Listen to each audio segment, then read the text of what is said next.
Hello and welcome to Torah portion Pinchas. This Torah portion, as I was putting it together, I saw this is actually quite a short Torah portion. So I'm going to focus on one thing, which is something that I looked at a couple of years ago, but it's something that is essential to look at for people who are new to keeping the Torah, especially men that are new to keeping Torah. And I want to kind of dispel some myths that you find in Christianity and disappointingly actually in the people who have begun to follow Torah, the Torah movement, Torah keepers, whatever you want to call them, recently.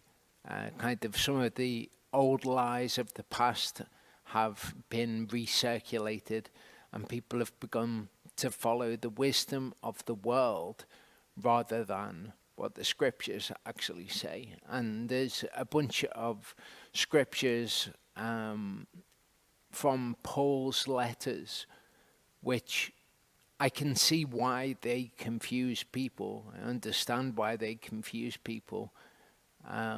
I don't understand why they would think that Paul had the authority to say that what was previously in Scripture was not to be followed anymore. But I do understand why they read his letters, sections of them, to say what they think that they say. Now, as we'll see, they don't actually say that. But I can understand why people would think that that's what they were saying. We're missing a lot of historical context. We're also presented with translations that come from people who have a certain doctrine. I've spoken previously about how the translation that we get will be dependent upon the doctrine of the translator. If the translator thinks a certain way, then that will be reflected in how they translate certain texts. So we'll look at that issue, of course, that being the issue of circumcision. We'll look at that in the first couple of parts, and then in the last part we'll cover kind of the rest of the text of the Torah portion. We'll see a census of Israel. We'll see that the land is to be divided up by lot. And we'll see the daughters of Zelophehad when they come and they say, we're going to lose our inheritance. So we'll see that issue. And finally, we'll see Joshua or Yahushua being appointed as leader in Moshe's place when Moshe is to die. So that will be the third part. Son of Eleazar, the son of Aaron the priest, has turned back my wrath from the children of Israel, because he was zealous with my zeal, he says, in their midst. And he says, so that I did not consume the children of Israel in my zeal. So he exhibits Yehovah's zeal. Therefore say, I am giving him my covenant of shalom. And it shall be to him and to his seed after him a covenant of an everlasting priesthood. So it's an everlasting covenant because he was zealous for his Elohim and made atonement. As we've seen recently, making atonement is something that we read of in Psalm 78, when Yehovah said he killed all of the wicked people, and that made atonement for his dwelling place. Here we see that what Pinchas did was he made atonement also for the defilement that was happening all around Yehovah's dwelling place. But Pinchas isn't the only person in Scripture with whom an everlasting covenant is made, and a covenant based upon zealousness. There's also a covenant to which we are a party, made with Abraham. It says of Abraham, and he believed in Yehovah, and he reckoned it to him for righteousness. So it was reckoned to Abraham as righteousness that he believed what Yehovah said, just as it is for us. That promise is also given to us. In Galatians 3:29, it tells us, if you are of Messiah, then you are seed of Abraham and heirs according to the promise. So what is promised to Abraham, or what was promised to Abraham, what is promised to Abraham, I suppose, is also promised to us. In Genesis 17, we see something which is important for us to bear in mind. If we are going to say, well, we are Abraham's seed, and the promises are given to us, the inheritance will be given to us as heirs of that promise, then we need to see what was required of Abraham and what is required of all of his seed after him, which would include us. Verse 1 says, and it came to be when Abraham was 99 years old, that Yehovah appeared to Abraham and said to him, I am El Shaddai, walk before me and be perfect. And I give my covenant between me and you, and shall greatly increase you. So Abraham fell on his face, and Elohim spoke with him, saying, as for me, look, my covenant is with you, and you shall become a father of many nations. And no longer is your name called Abraham, but your name shall be Abraham, because I shall make you a father of many nations. And I shall make you bear fruit exceedingly, and make nations of you, and kings shall come from you. And I shall establish my covenant between me and you, and your seed after you in their generations. Again, this is an everlasting covenant, to be Elohim to you and your seed after you. And I shall give to you and your seed after you the land of your sojournings, all the land of Canaan as an everlasting possession, and I shall be their Elohim. And Elohim said to Abraham, as for you, guard my covenant, or cherish my covenant, treasure my covenant, keep my covenant. The word is shamar. You and your seed after you throughout their generations. That word shamar, we see Adam is told to shamar the garden, to keep the garden, tend to the garden. So that's what Abraham is being told here. Guard my covenant. This is my covenant. Okay, this is my covenant. If we have faith accounted to us as righteousness and we are seed of Abraham, this is the covenant to which we are party also, which you guard between me and you and your seed, as we've just seen, that's us, after you. Every male child among you is to be circumcised. Okay, the word is mul, and that is a word which means to cut. You could translate this as every male child among you is to be cut. The translators have said circumcised because that is the nature of this cutting. And you shall namal the flesh of your foreskin. Namal is another word which means to cut off. You shall cut off the flesh of your foreskin. It is a word which is synonymous with mul, the flesh of your foreskin, and it shall become a sign of the covenant between me and you. And a son of 8 days is circumcised by you. Every male child in your generations, he who is born in your house or bought with silver from any foreigner who is not your seed. So this we see being codified in Torah. A son of 8 days is circumcised by you when Yehovah gives his Torah at Mount Sinai, we see him giving this instruction that this should be done going forward. And it's not just when somebody is eight days old rather. And if you've missed that, then that's it. You're not to become circumcised. As we read at the beginning of Genesis 17, Avram, as he was at the time, was 99 years old when he took the sign of the covenant in his flesh. So he who was born in your house, or he who is bought with silver.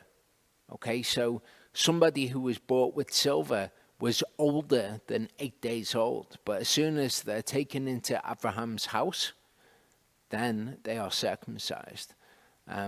Charlie covered in Torah portion Ki Titzah how we are bought with silver when the head tax, the half shekel, the beker of silver was paid for us. We are taken into Abraham's household then, and it is required of us that we would be circumcised. Verse 13 says, he who was born in your house and he who was bought with your silver has to be circumcised. It's absolutely plain, very clear what is written here. So shall my covenant be in your flesh for an everlasting covenant. So this is true today as it was then. If you want Yahovah's covenant to be in your flesh, and you want to be counted as one of Abraham's household, this is what is required of you. Paul does not possess the authority to say that this is null and void.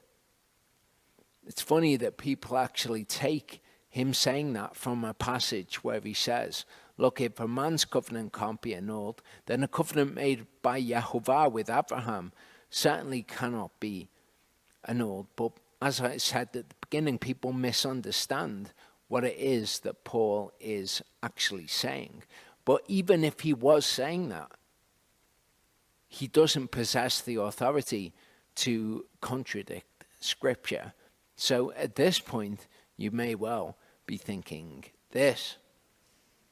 Maybe this is news to you. Maybe you've considered circumcision, but you've thought, well, we don't have to do that anymore. That is very much the same sort of thinking which says that the temple is done away with, but then goes to people in the Christian church and says, well, no, actually, not one jot or tittle of Torah has been done away with. Nothing. It all stands, apart from the temple and apart from circumcision, and maybe people say apart from wearing tzitzit, or people don't really have what would be called logical consistency. What they have rather is kind of a collection of beliefs in their head that they hold, and that's what they obey. Now, I mentioned the book of Galatians, and I've put this up recently, but I would recommend to you these two playlists. These are some of the playlists on the channel. I would recommend going to check them out if you've not seen them. But the Romans commentary and the Galatians commentary, what they actually are, I went on Now You See TV and I did a verse-by-verse commentary on Romans and on Galatians. The last one in Galatians, although we did it live, didn't process onto YouTube server and save. So the last one doesn't actually exist on the internet anymore. It was just done live.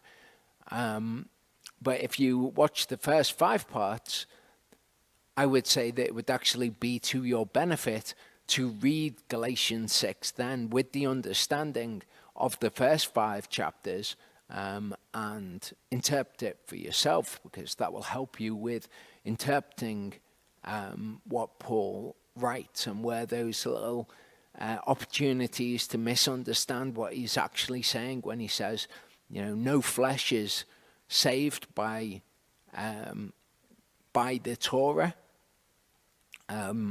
People misunderstand that to mean, well, if we're not saved by the Torah, then we won't keep the Torah. It's not what Paul is saying. He's just saying, listen, it's your faith which is accounted to you as righteousness, as it was to Abraham. It's not the fact that you've kept the Torah perfectly. But one of the verses or passages from the book of Galatians that people misunderstand about circumcision is Galatians 5:2-4, which says, "See, I shall say to you, if you become circumcised, Messiah shall be of no use to you." So obviously this is something which is easy to misunderstand. The error that people make with Paul's letters are they read them like the book of Proverbs. They read them like you can just take one verse out of them and that will give you some kind of wisdom or knowledge. So people say, I'm not going to become circumcised because I don't want Messiah to be of no use to me. What Paul actually is referring to is revealed as we continue to read in verse 4. Verse 3 says, "And I witness again to every man being circumcised that he is a debtor to do the entire Torah." So what Paul is saying is, listen, if you become circumcised in order to be saved, then Messiah is of no use to you because you've already been declared righteous by your works. If you're circumcised and you keep all of the Torah, but he says, if you become circumcised in order to become saved, which as we will see as we go through was the debate of the day as is revealed in the scriptures. If you do that, then you have become a debtor to do all of the Torah to be saved. And since all of us have fallen short of the esteem or the glory of Elohim, none of us have done perfectly, then it's not a good way to look for your salvation from the works of the Torah. And Paul elucidates this in verse 4. He says, "You who are justified by Torah, you have fallen from grace." So don't seek to be justified by Torah. Being circumcised is not about being justified before God, being declared right. That word, justified, is for Yahovah to declare you right. We are declared right by faith, even though we have not walked in righteousness. We have the opportunity to repent, and Yahovah give us grace for our sins and for us to be justified by grace. So he's not saying don't become circumcised. He's saying don't try to be justified by your circumcision. Don't try to be justified by, if you're going to be justified by circumcision, then you are a debtor to do the entire Torah for your justification. If that's how you're going to seek it, you're going to have done all of the Torah perfectly. So is he saying circumcision is not for today?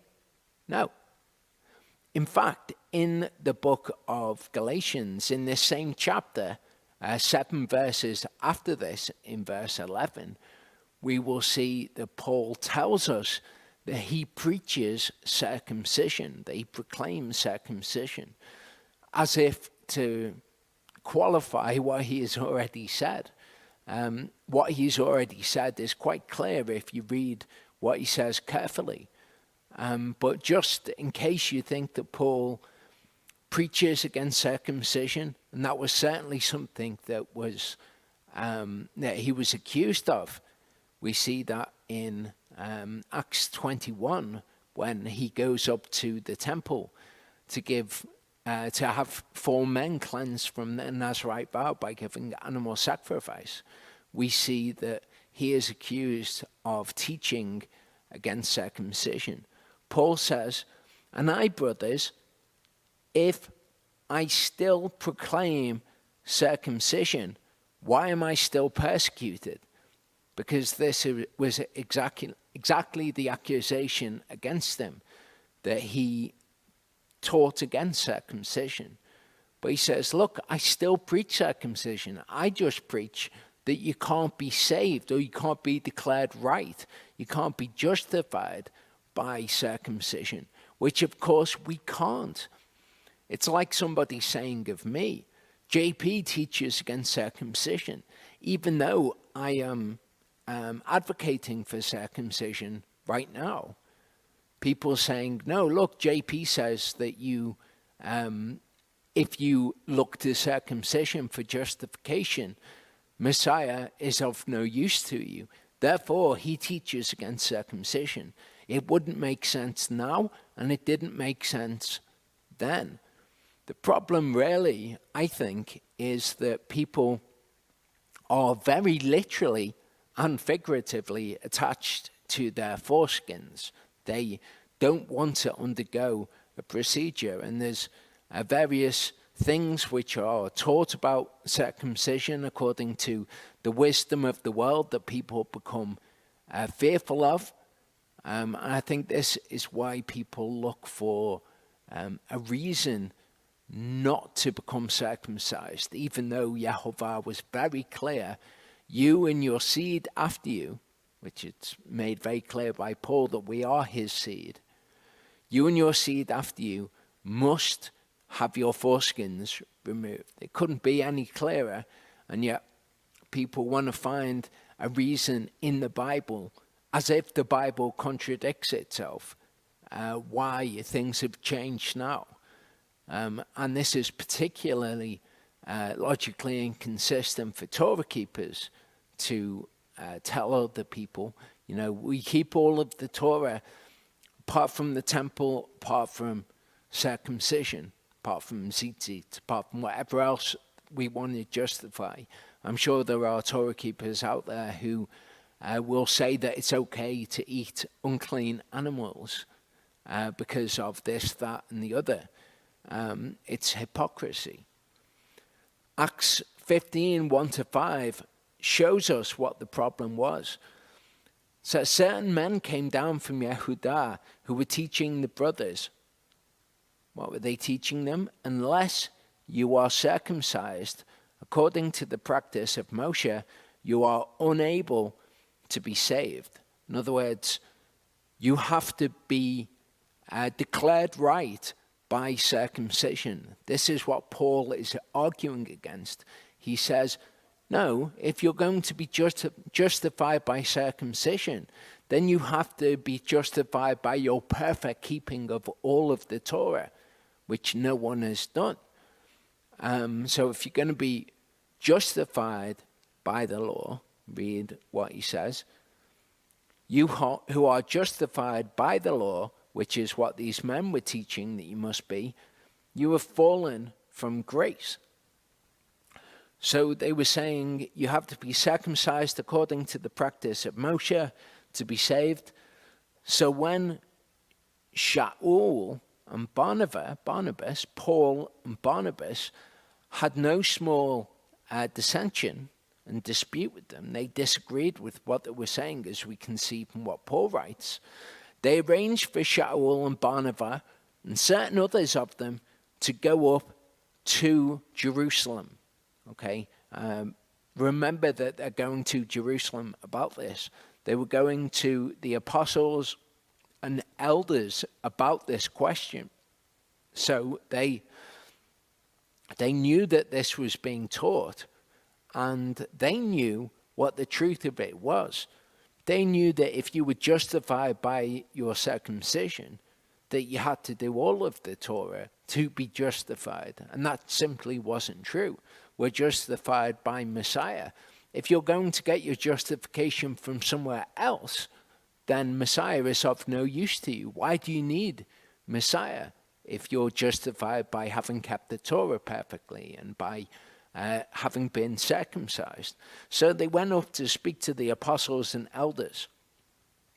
So being sent on their way by the assembly, they passed through Phoenicia and Shomeron, that's Samaria, relating the conversion of the Gentiles. Remember this, they're relating the conversion of the Gentiles. And they were causing great joy to all the brothers. And having arrived in Jerusalem, they were received by the assembly and the apostles and the elders. And they reported all that Elohim had done with them. And we'll see this written of elsewhere. So remember, when they arrived in Jerusalem, they reported all that Elohim had done with them to the Gentiles. And some of the believers who belonged to the sect of the Pharisees rose up saying, "It is necessary to circumcise them and command them to keep the Torah of Moshe." And we're going to see at the end of Acts 15, which we'll look at in a little bit, what the decision of the elders and the apostles was. Do they have to be circumcised and keep the Torah of Moshe to be justified? Well, we'll see what their answer is. Galatians 2, 1-5 says, "Then after 14 years, I again went up to Jerusalem with Barnabas." This is the trip that we've just learnt of in Acts 15, taking Titus along too. Remember, Titus is with them because we're going to read something about Titus and circumcision later on. "And I went up by revelation and laid before them that good news which I proclaim among the Gentiles, but separately to those who were esteemed, lest somehow I run or had run in vain. But not even Titus, who was with me, though a Greek, was compelled to be circumcised." Okay, so they're going up to Jerusalem. What they're going up to Jerusalem in order to find out from the apostles and elders whether or not you are to be circumcised in order to be justified, in order to be saved. So what Paul is saying here is, Titus, though a Greek, was not compelled to be circumcised. They were going up about this issue. Titus wasn't compelled to be circumcised. Verse 4 says, "But as for the false brothers," what are they? They're false brothers, sneakingly brought in, who sneaked in to spy out our freedom which we have in Messiah Yeshua in order to enslave us. "To these we did not yield in subjection." Okay, just like Titus, not even Titus was compelled to be circumcised. Not that Titus was never circumcised, just that when they went up about this issue, he wasn't compelled. "Not even for an hour, so that the truth of the good news remains with you." In Exodus 12, verse 48, we read this, "When a stranger sojourns with you and shall perform the Passover to Yehovah, let all his males be circumcised, and then let him come near and perform it, and he shall be as a native of the land, but let no uncircumcised eat of it." So even back in Exodus 12, okay, we're told that they must be circumcised to eat the Passover meal. This is the first time that the children of Israel were circumcised for this Passover meal. Okay, well, that will become relevant as we go on. Let no uncircumcised eat of it. So this idea that the stranger, that the Gentile will become circumcised to be a part of Israel, is nothing new. Okay, you're not saved by circumcision, but one would become circumcised, and we'll see this more as we go out. No uncircumcised, the word is arel here. This word means having foreskin. We're going to get on as we go through this. to the lie that to become circumcised means to have part of your foreskin removed. Just the tip is the lie which has become prevalent. We will see that this lie was believed in the past, and it has become prevalent now. But what circumcision means and what uncircumcision means is all to do with the cutting off of the foreskin. As we saw, the Greek word was peritemno, to cut around the perimeter. A rel, uncircumcised, means to have a foreskin. It doesn't mean to have the tip of a foreskin. It means to have the whole foreskin, and all of the words surrounding circumcision, as we will see as we go through, reveal to us that it is the removal of the foreskin. It says here, properly exposed, which is the glands which is exposed. That's what is exposed. If you just have the tip of your foreskin removed, that is not to be exposed. And as we will see, to have the glands of the penis exposed was something that was a faux pas in Greek and Roman civilization. It was something which very much would set you apart, and it's something that the Greeks and the Romans really had no time for. Hebrews 9:13-14 says, if the blood of bulls and goats and the ashes of a heifer sprinkling the defiled sets apart for the cleansing of the flesh, how much more shall the blood of Messiah, who through the everlasting Spirit cleanse your conscience from dead works to serve the living Elohim. The conscience is in the heart. So we'll get onto the idea of the circumcision of the heart rather than the circumcision of the flesh as we progress through this. But I want you to realize at this point that being circumcised in the flesh is required, as is being circumcised in the heart. Just as if we had Yehovah dwelling in our midst, it would be necessary for us to cleanse our flesh at the temple, as well as have a clean conscience before Elohim. Acts 15:19-21 says, therefore I judge that we should not trouble those from among the Gentiles who are turning to Elohim. So this, when Paul and Barnabas and Titus go up to Jerusalem to the apostles and elders about the question of whether or not they should be telling the Gentiles, in order to be declared right, in order to be saved, you must be circumcised and you must keep the Torah of Moshe, all of it. This is the proclamation that was made about that by the apostles and elders, by James, in fact, or Yaakov. Therefore, I judge that we should not trouble those from among the Gentiles who are turning to Elohim, but that we write to them to abstain from the defilements of idols, and from fornication, and from what is strangled, and from blood. For from ancient generations, Moses has in every city those proclaiming him, being read in the congregations every Sabbath. So their answer was, no, they're not to be declared right by circumcision and by following all of the Torah. What you should do is teach them 4 things from the Torah. Why? The reason is explicitly given. Because Moshe is preached in every congregation on the Sabbath day. So they will learn Moses as they go on.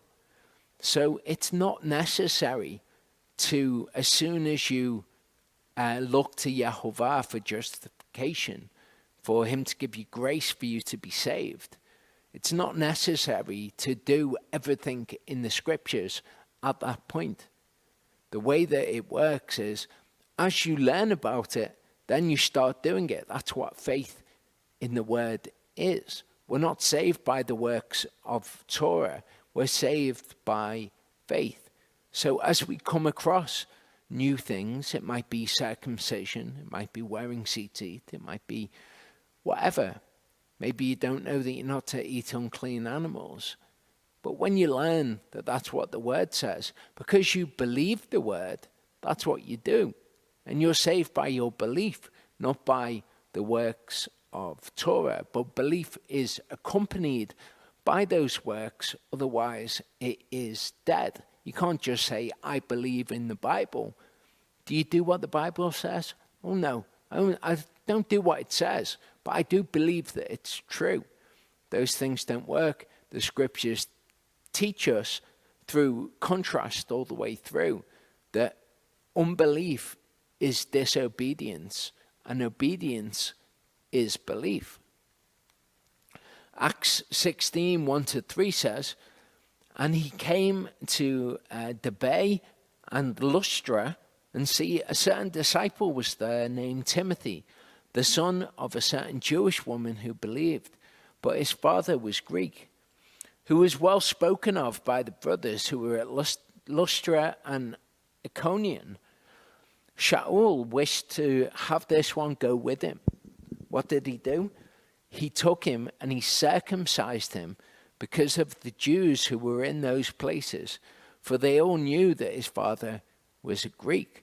So he goes and he circumcises this person to show the Jews. They knew his father was Greek, but Paul goes and circumcises him.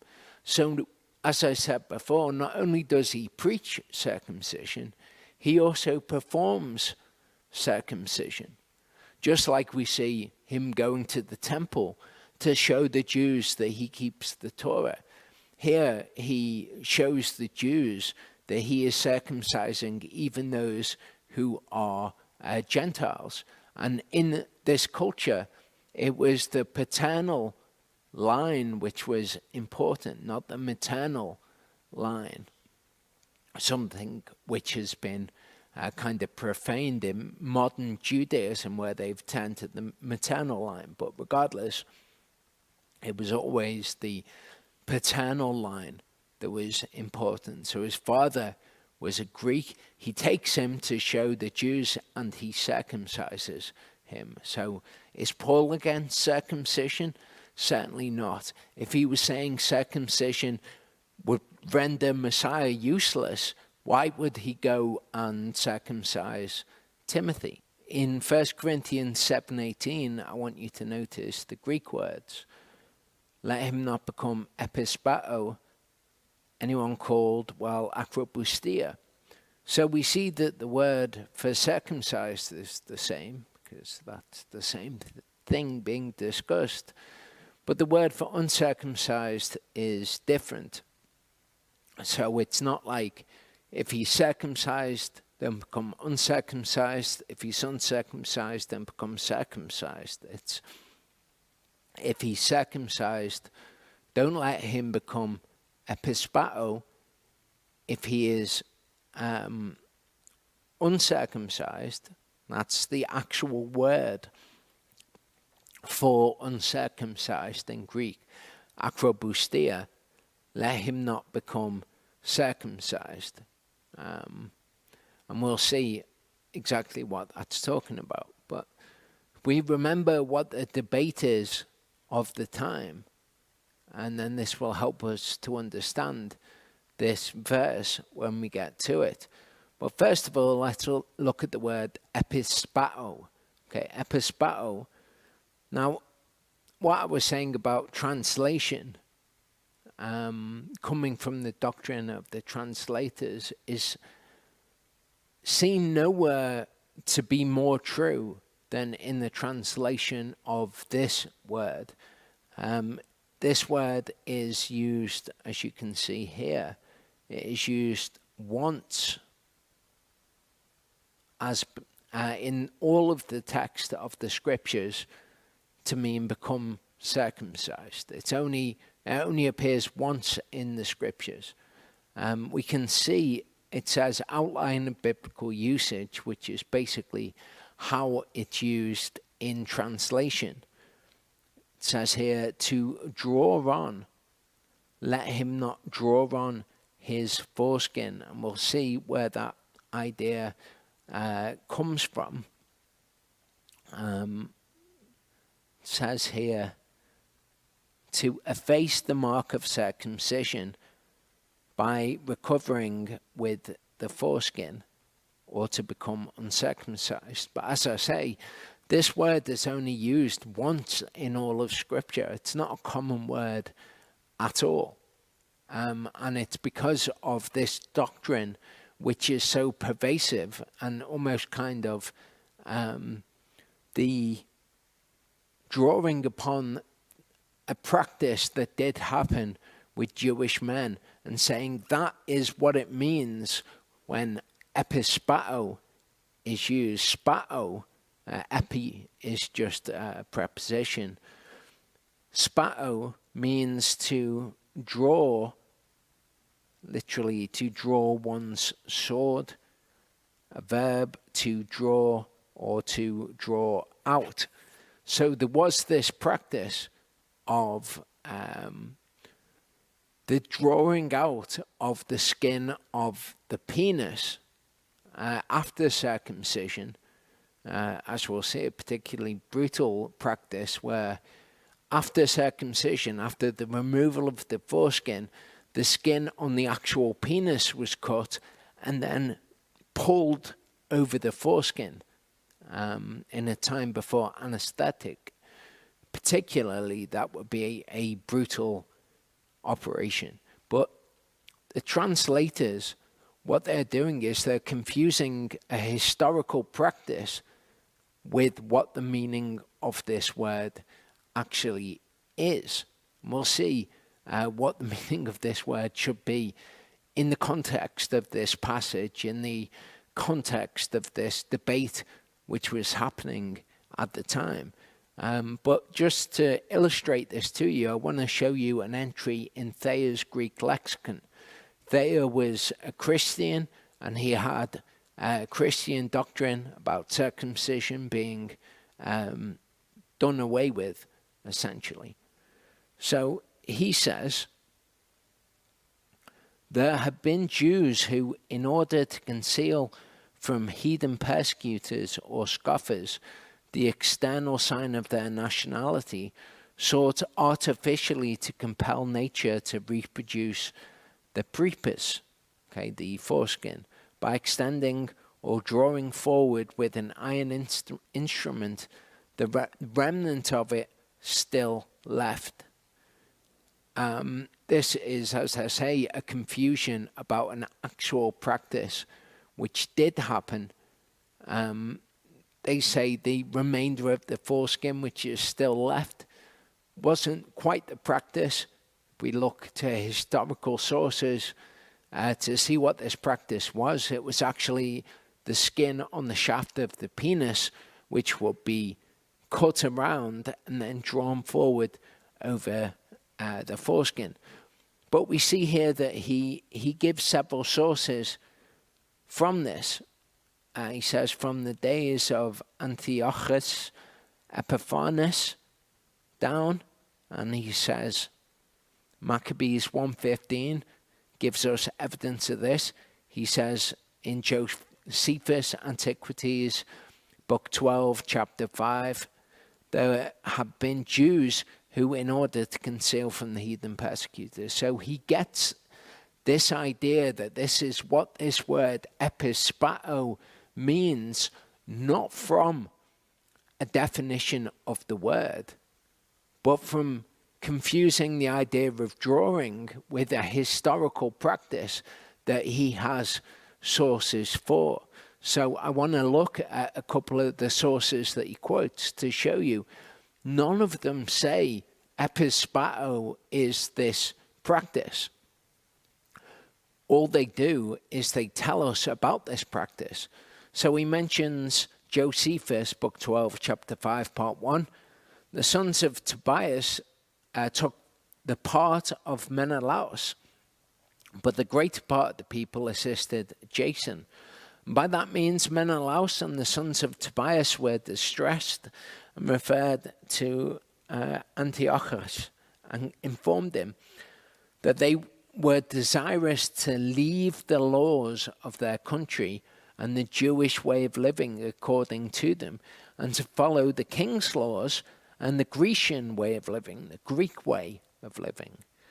Wherefore they desired his permission to build them a gymnasium at Jerusalem, and when he had given them leave, they also hid the circumcision of their genitals, that even when they were naked, they might appear to be Greeks. So they hid their circumcision.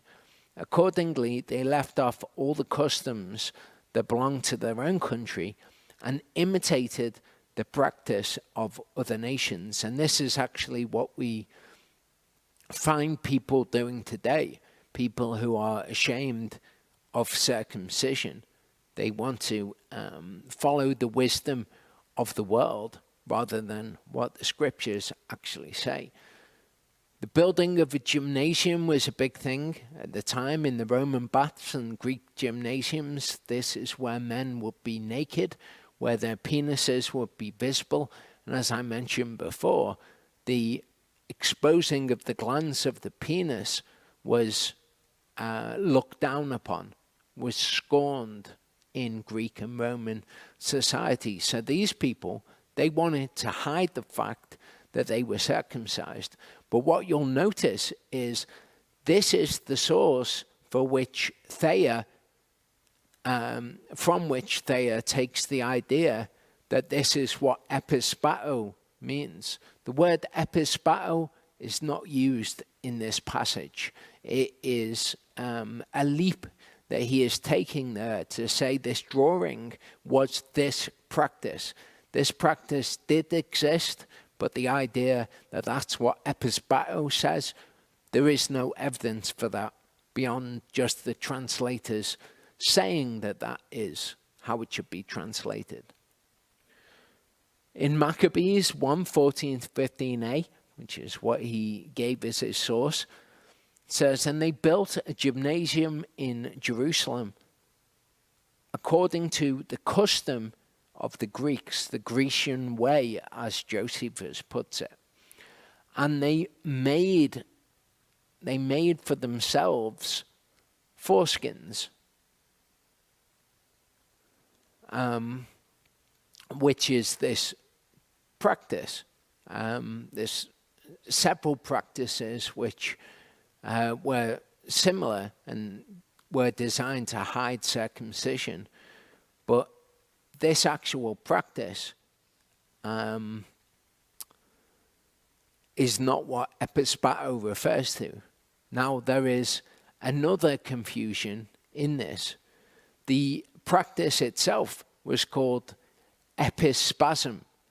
So to somebody who is not a Greek speaker, epispasm and epispato sound the same.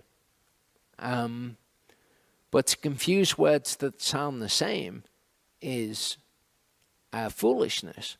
It would be akin to if somebody said that they wanted you to circumscribe your penis, which would mean to draw around the circumference of your penis, and you confuse that to be circumcise your penis, that would be a grave error, even though the words actually sound very similar. So what I want you to take away from this is that Thayer and the other translators, they don't have any evidence that epispato refers to this practice. The only thing that they can do is point to the fact that this practice existed and saying, well, this must be what the spato of epispato, the drawing, refers to. We read from a paper called 2007, or rather in the University of Mississippi Undergraduate Research Volume 2 article 14/1/2017. The article is called Reverse Circumcision in Hellenistic Judaism. And what Hellenistic Judaism is, Hellenistic refers to that which is Greek. So it's Judaism that, as we read about, Jews that were going after the Greek way of doing things. That's what it is for something to be Hellenistic, referring to Helen. Okay, so how does a person make for oneself a foreskin? There are two procedures in the ancient world designed to undo circumcision. Actually, there are more, but for our purposes here, to understand infibulation and epispasm is sufficient. Infibulation, according to Celsus, so this is the source for this, he was a first century medical author, involved drawing the skin around the penis forward to cover the glands and fastening it with a fibula or twine. Epispasm, which is often called the Cadillac of corrective surgeries, is the most effective procedure known to undo circumcision. Epispasm was a challenging operation. I'll say it certainly was. The surgeon would cut the skin on the shaft of the penis, pull it forward to cover the glands, and dress it carefully so that the skin would attach itself to the glands, leaving a foreskin. Bear in mind that this operation was practiced without anesthesia, though Celsus promises that the operation was not so very painful. There simply is not enough data to state whether First Maccabees refers to infibulation or epispasm. It is possible that Hellenistic Jews were practicing both infibulation and epispasm. But the contention that epispao is this practice is not evidenced anywhere. We'll get on to what epispao, what that drawing actually refers to at the end of this part shortly. Okay, we read this. I was looking for evidence of epispao, and I came across this, which is actually literary evidence for epispasm. Says the great Roman medical textbooks record treatments designed to lengthen defectively short foreskins. Again, in that culture, to have a short foreskin which would reveal the glands was something which was looked down upon. So people, if they had defectively short foreskins, in other words, abnormally short foreskins, they would seek to stretch it out and to pin it. The contention of Thayer and the other translators is that that must be what epispao is referring to, this kind of drawing out, or epispasm, which was cutting the skin of the penis and drawing it to create a new foreskin. But as I say, there is no evidence that that is what epispao actually means. So he says, Dioscorides, a physician to Nero's troops, prescribed the herb thapsia to help restore the foreskin by causing it to swell. So this was another practice, and he gives the reference there if you want to look up about this practice. He expressly says this method will not avail for those who have been circumcised. Seronus, who practiced during the reigns of Trajan and Hadrian, gives the following prescription for one who is born with a short foreskin. So we see that the methods for those with a short foreskin will not avail somebody who has been circumcised. Why? Because circumcision is the removal of the whole foreskin, not just the tip. If that was true, then these medical procedures would work for those who had just had the tip removed. But as we see here, have historical evidence for them saying those who were circumcised, these procedures will not work for them. Okay, so if we look at spasmos, the word from which epispasm is derived, we see that it has nothing to do with drawing, but everything to do with spasming and convulsing. So this word epispasm, if you imagine what it would be like for you to have the skin on the shaft of your penis cut without anesthetic and then pulled forward to create a new foreskin, makes sense why the word has to do with spasming and convulsing in pain. Okay, nothing to do with spao, which is to draw something forward. So 1 Corinthians 7 verse 18 makes more sense when we translate epispao to mean what the word actually means. Was anyone called while circumcised? Let him not be drawn. Was anyone called while uncircumcised? Let him not be circumcised. Okay, and now we get the full picture of what this verse is saying. Remember what the debate was. Remember that Titus wasn't compelled to be circumcised. He was not figuratively drawn. He was not drawn into this debate. So if you are circumcised, don't be drawn by this debate. If you're uncircumcised, don't become circumcised. Why?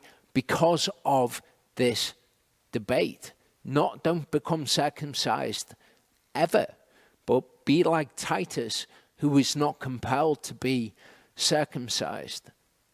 Don't be drawn into the debate if you're already circumcised. Don't be like people who have been vaccinated to say, well, vaccine mandates, I'm all for them because I've been vaccinated. You've been circumcised, don't be drawn. If you've not been circumcised, don't be circumcised because of that debate. We always have to remember what Paul was contending with when we read his writings on circumcision, that he wasn't just saying don't become circumcised, he was saying don't become circumcised in order to be justified before Yahovah. If you do so, then Messiah is of no use to you.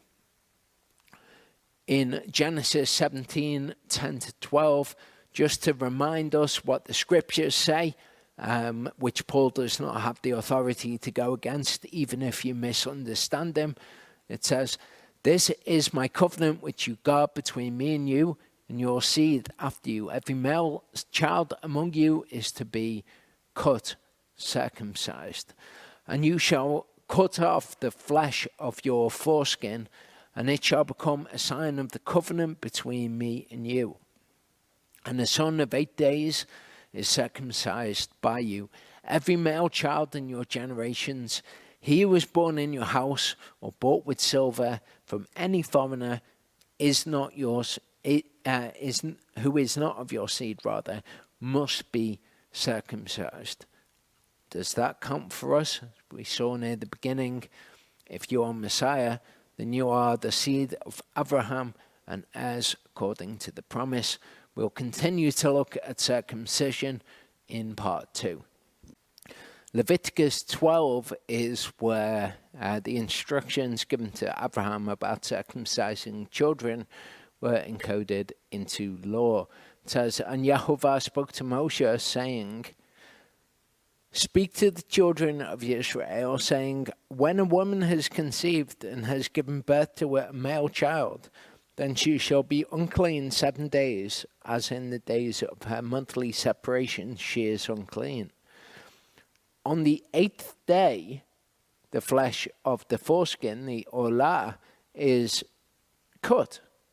Okay, so this is what circumcision is. It's the foreskin being cut or cut off.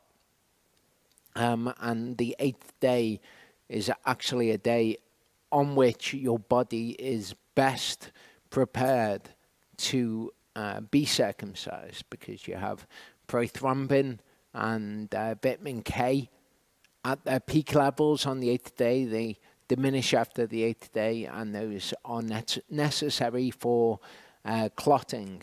So Yehovah knows what he's talking about. He knows the best time to do these things, and he tells us it must be on the 8th day, the day, of course, that we see Yeshua being circumcised. Now, this whole issue that Paul is dealing with the circumcision party, as they were known, who were saying you have to be circumcised and to keep the whole Torah of Moshe in order to be saved. Paul's retort to this, his riposte to this, is best given to us, or best written out in Romans 4. So if we read Romans 4, we'll see what was Paul's actual argument.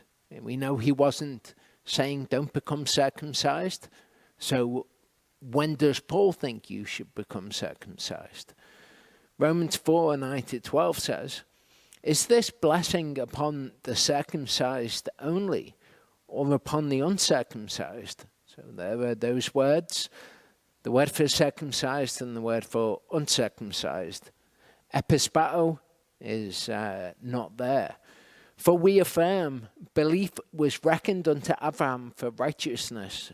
How then was it reckoned, being in circumcision or in uncircumcision?" Not in circumcision, but in uncircumcision. So Paul's point here is, okay, you guys are saying you have to be circumcised in order to be saved. Well, what about Abraham? When was his belief reckoned to him as righteousness? Was it when he got circumcised? No, it wasn't.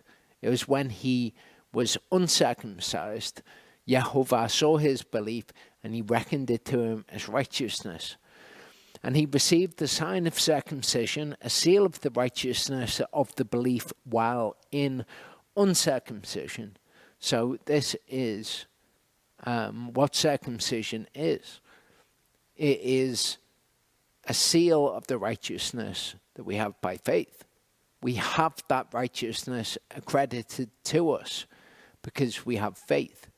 Now that faith causes us to become circumcised and becomes a seal of that faith. It is a sign between us and Yehovah. It is the sign, in fact, of the Abrahamic covenant, that faith will be reckoned as righteousness. The sign of that covenant is circumcision. People go astray when they think that faith is something that you can just believe something and then that requires no action of you. Whereas the Bible teaches us that if you believe something, then you will act in obedience to it. You'll act in accordance with it. So Abraham had faith, and he was saved by his faith. But because he had faith, when Yehovah said to him, "You and your seed after you, anyone that you buy into your household shall become circumcised," he did that because he believed Yehovah. For him to be a father of those believing through uncircumcision, and for righteousness to be reckoned to them also. So he is a father to everyone who believes, even though they're uncircumcised. He was their progenitor, so to speak. He is also the father of circumcision to those who not only are of the circumcision, but who also walk in the steps of the belief which our father Abraham had in uncircumcision. So the circumcision were those who were circumcised from birth, the Jews. Okay, it's longhand, if you like, for the Jews. He's not only the father of circumcision to those who are circumcised on the 8th day, but also to those who walk in the steps of the belief that he had. How do we walk in the steps of that belief as Abraham did? Well, of course, we become circumcised. And then Abraham is the father of circumcision to us also. So it's not only Jews that become circumcised, it's anybody who has the belief of Abraham. Galatians 5 verse 6 says, "For in Messiah Yeshua neither circumcision nor uncircumcision has any strength, but faith working through love." So it's not saying that circumcision is no good. It's saying the thing which is important about being circumcised is faith.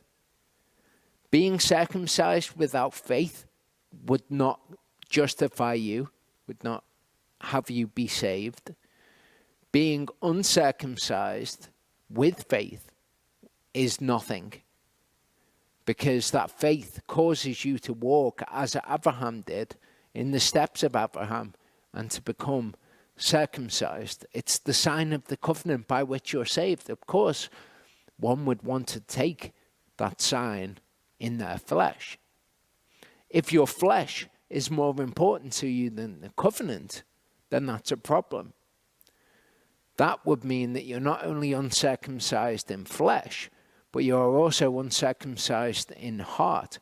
To be uncircumcised in heart, or to be uncircumcised in ear, as we read in the scriptures, is to be stubborn against the word. To be circumcised in heart is what Abraham was. He wasn't only circumcised in his flesh. He was circumcised in his flesh because he was circumcised in heart. He had faith working through love, which rounds off what Paul says in 1 Corinthians 7. He says, "Was anyone called while circumcised? Let him not be drawn. Was anyone called while uncircumcised? Let him not be circumcised. The circumcision is naught, and the uncircumcision is naught. But the guarding, or the keeping, or the cherishing of the commands of Elohim does matter." So, if you're circumcised, but you don't cherish Yahovah's commands, your circumcision counts the same as uncircumcision would, which tells you that uncircumcision is not the state that is required of you. If you are uncircumcised, but you have the faith and you keep and you cherish the commands of Elohim, then you will become circumcised ultimately. So again, I can see why people read this and they say, circumcision is nothing, uncircumcision is nothing. So I'm going to choose to keep my foreskin. But they're not really understanding what Paul is actually saying. And if somebody in their ignorance thought that, then that would be a different matter to somebody who knows what he's saying, I'm not going to do it. Galatians 6 verse 15 says, "For in Messiah Yeshua neither circumcision nor uncircumcision has any strength, but a new creature." So these are three different ways of saying the same thing. Circumcision, uncircumcision is unimportant.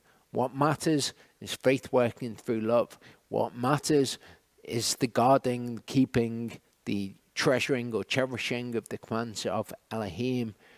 What matters is being a new creature. Because if you've got any of those three things, you will become circumcised. If you're uncircumcised but you've got faith, then you walk in the steps of our father Abraham, who became circumcised as a seal of that belief which he had.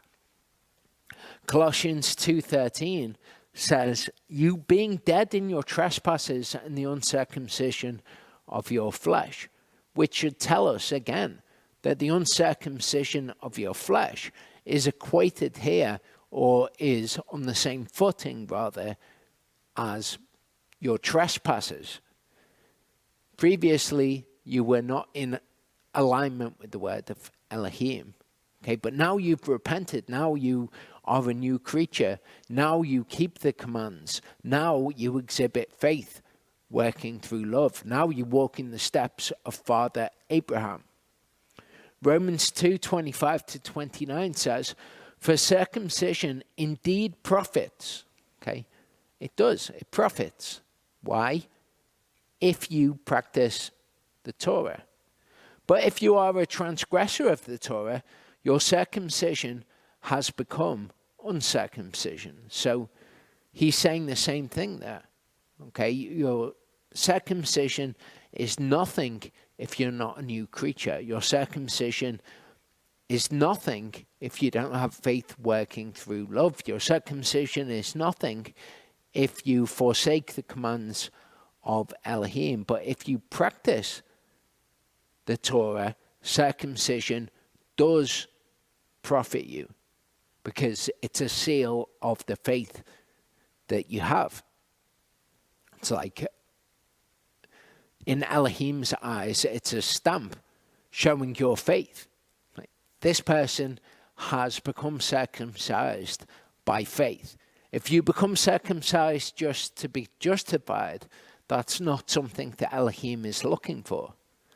It continues and says, so if an uncircumcised one watches over the righteousnesses of the Torah, shall not his uncircumcision be reckoned as circumcision?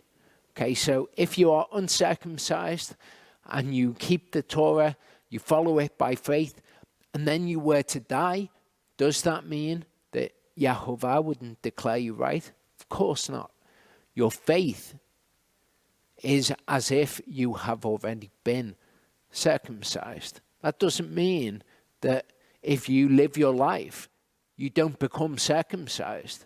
It just means that the thing which matters is your faith. Faith causes you, like Abraham, to become circumcised. But if you were to die, would Elohim say, he's not circumcised, that's it? Of course not. That's not where Elohim's attention is. He's not looking for all the people in the world and saying, okay, circumcised, you can come in, uncircumcised, you can go out. He looks at the people in whatever state they are, circumcised or uncircumcised, and he says, where is your heart? Is your heart to guard my commands? Is your heart to walk in faith? Okay, I will justify you. Has nothing to do with whether or not you should become circumcised. And the uncircumcised by nature, who perfects the Torah, okay, so those who are not circumcised on the 8th day, shall judge you, who notwithstanding the letter and circumcision are a transgressor of the Torah. So your circumcision isn't going to save you if you transgress the Torah. For he is not a Jew who is so outwardly, neither is circumcision that which is outward in the flesh. But a Jew is he who is so inwardly, and circumcision is that of the heart, in spirit, not in letter, whose praise is not from men, but from Elohim. So again, you can understand why people might read this and say, well, the circumcision which is outward in the flesh is not necessary. It's not what he's saying. He's saying that's not the thing that counts for you to be saved or for you to be justified. The thing that counts is whether you're circumcised in heart. And being circumcised in heart is not a new thing that those in Messiah have. It was always the case. Okay, in Deuteronomy 10:12-16 we read, and now, Yisrael, what is Yehovah your Elohim asking of you? But to fear Yehovah your Elohim, to walk in all his ways, to love him, to serve your Yehovah your Elohim with all your heart and with all your soul, to guard the commands of Yehovah and his laws which I command you today for your good. See, the heavens and the heaven of heavens belong to Yehovah your Elohim, and also the earth with all that is in it. Yehovah delighted only in your fathers to love them, and he chose their seed after them, you above all peoples as it is today.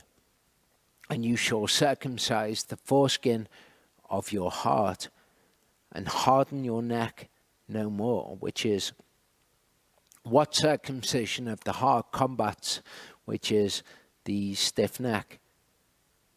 To circumcise the foreskin of your heart. Paul actually draws on the book of Deuteronomy very commonly in his writings, and we can see here it says, guard the commands of Yehovah and his laws. It's what Paul says when he says, circumcision, uncircumcision, not the focus.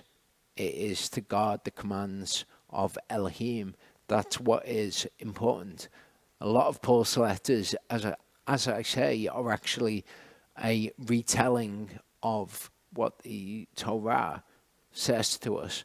In Jeremiah 4 verse 4 it says, circumcise yourselves unto Yehovah. How?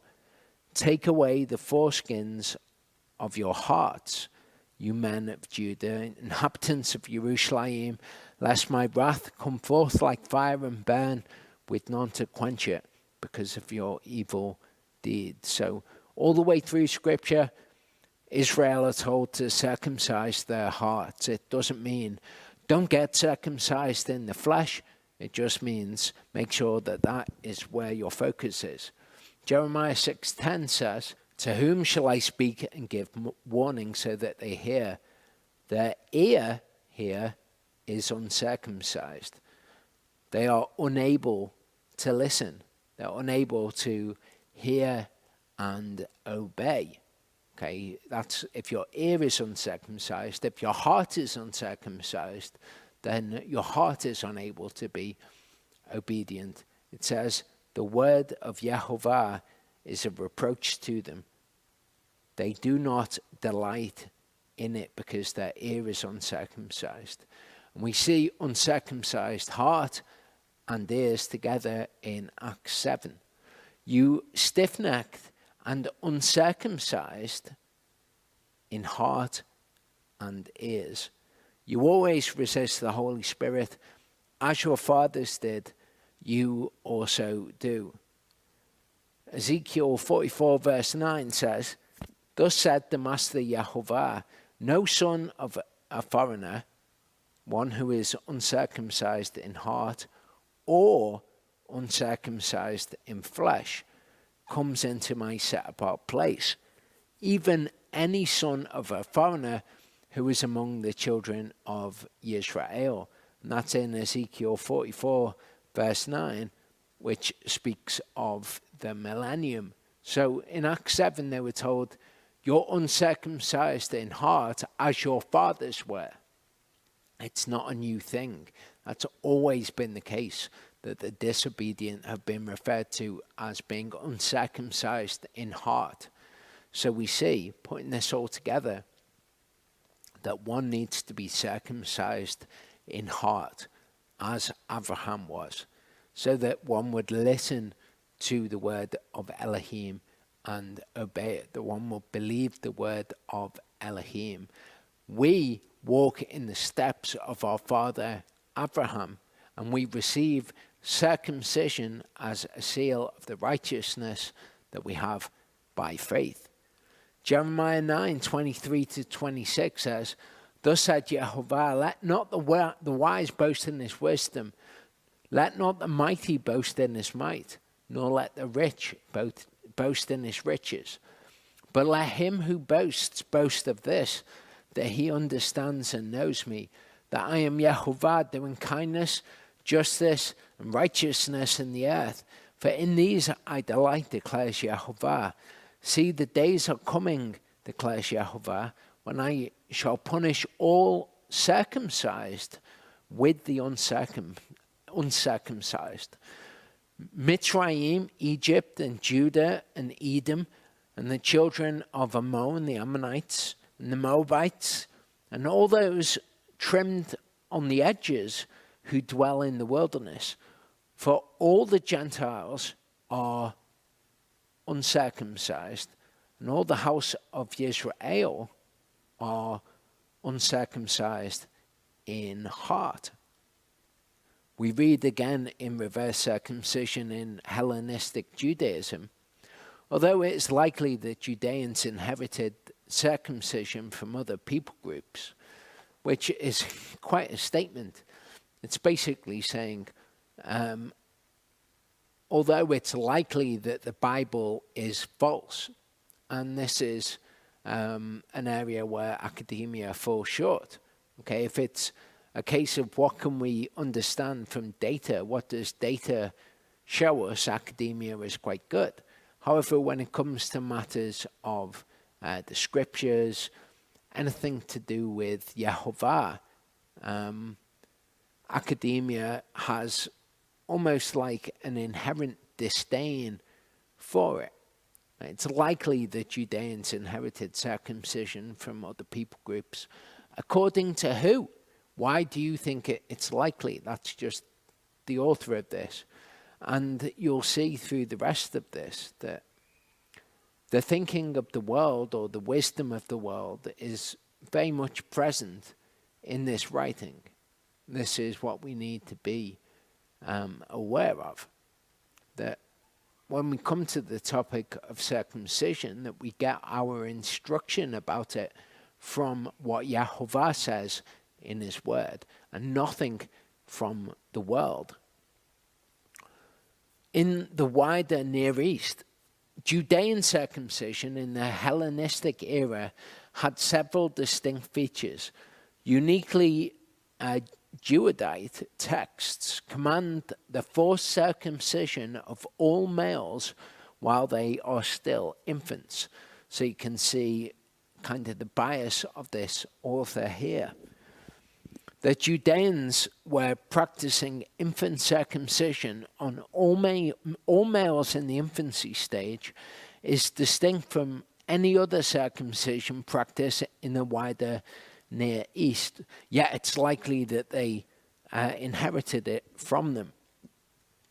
The means by which Judean circumcision gained its uniqueness is the subject of much debate.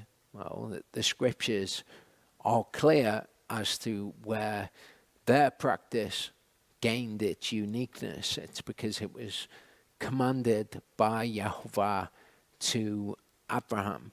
Of course, that's not what academia is going to present. I suppose that the evidence for that would be the evidence of faith, which equally would not be presenting evidence either way.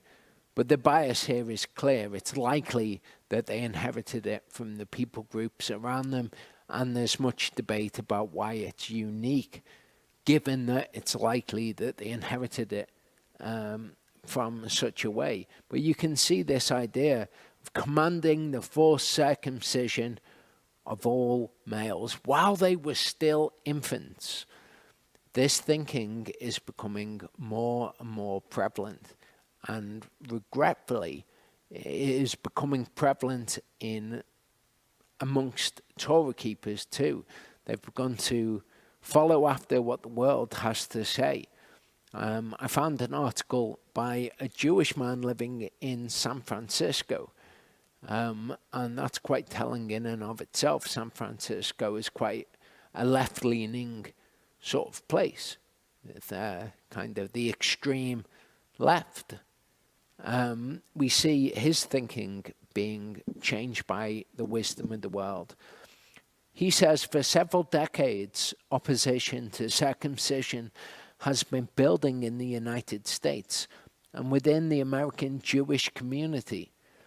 This year, the people of San Francisco will see on their ballots a proposed ordinance banning circumcision entirely, with no exception for religious Jews or Muslims. As others have written in these pages already, this measure is offensive and overbroad, and at least some of its proponents are clearly guilty of anti-Semitism.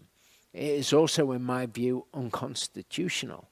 Civil liberty groups and Jewish organizations have roundly condemned it, and the defeat seems likely. But San Francisco is a harbinger of things to come, and critiques of circumcision are not limited to the lunatic fringe. Opponents say that circumcision is a brutal, non-consensual mutilation of a child that results in a permanent loss of sensitivity. Our society doesn't allow parents to abuse their children, this argument runs. So why should we allow this particular form of violence, which is irrevocable and damaging? Proponents counter that circumcision reduces the risk of HIV transmission and of some STDs, that the mutilation in question is relatively minor, and that in the case of religious communities, it is time-honored and religiously mandated. Personally, were it not for my Jewish heritage, I would never circumcise a child of my own. I do not have children, though my partner and I are considering it. There is no question that circumcision reduces sexual pleasure. Oh, I can tell you that that's not true, which I find philosophically repugnant. In fact, whether or not this was the original purpose of the mitzvah, the power of circumcision to reduce pleasure was well known to Jewish sages. Maimonides, for example, praises circumcision for that reason. In addition, it is an unnecessary form of surgery, and it is indeed permanent. Your son cannot change his mind about it later, even if he were to discontinue Jewish religious observance. So you see this article by this guy who he describes himself as religious. I would say that's probably true. He's religious rather than a man of faith. Maybe he would say that he had faith, but it's kind of that mental accedance to the existence of God rather than belief of the word. This man clearly doesn't believe the word as being good and from Elohim, and you can see that he's kind of slipped into agreeing with the world about circumcision, about things that are incorrect. So if that's where a Jewish man is, it should be no surprise to us that in the Christian church there's much opposition to it, and because people don't change, should be no surprise to us that that thinking is also present in some people who profess to be the seed of Abraham, as this man does. You get propaganda such as this. When will I be protected from genital mutilation? It's all about the protection of children. The thing that I want to address now is this statue, because people will say that this statue shows that David, a Jewish man, was circumcised, being Jewish, but that this statue proves that you are only to remove the tip of the foreskin. This is some nonsense that's going around about this, that this shows a man with the tip cut off his foreskin. Actually, if you were to look at this statue, you would see that he is, in fact, uncircumcised.